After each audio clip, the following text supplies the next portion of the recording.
Rencana Daerah Otonomi Baru atau RDOB Rambang Lubay Lematang atau RL2 kembali bergulir. Bahkan perwakilan warga yang menjadi panitia RDOB diamini ratusan warga lain yang menargetkan syarat pemekaran RL2 rampung pada September 2023 ini.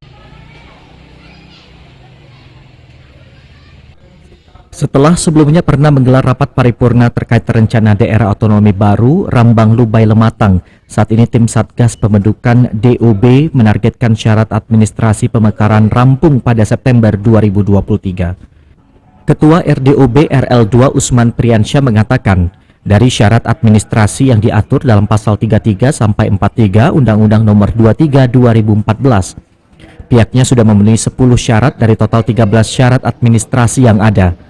Target tersebut wajib tercapai karena apabila tidak akan menunggu setelah 2025. Menjelaskan terdapat 6 kecamatan dan juga 70 desa yang akan dibentuk menjadi daerah otonomi baru.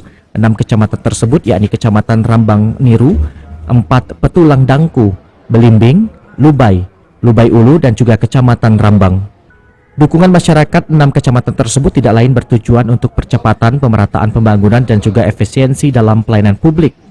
Utama dari pembentukan Kabupaten Baru Rambang Lubay Lematang dalam rangka percepatan pemerataan pembangunan dan efisiensi dalam pelayanan publik. Secara administrasi ini kita sudah lengkap, jadi apa yang dari 13 syarat administrasi sebagaimana diatur pasal 33 sampai 43 Undang-Undang Nomor 23 2014 itu kita insya Allah sudah terpenuhi 10 syarat. Pertama, yang sekarang sedang dijalani dari 70 desa, 6 kecamatan itu sekarang sudah lebih dari 75% sudah terpenuhi. Usman mengaku ada beberapa landasan yang menjadikan daerah mereka untuk dimekarkan, meliputi landasan filosofis, landasan sosiologis, landasan yuridis, dan juga landasan ekonomis. Sementara sumber daya alam di RDOB terdapat migas dan juga batu bara. Di wilayah RL2 juga berdiri berbagai perusahaan khususnya perkebunan, baik perkebunan rakyat berupa karet dan juga sawit. Beni Firdaus, PAL TV.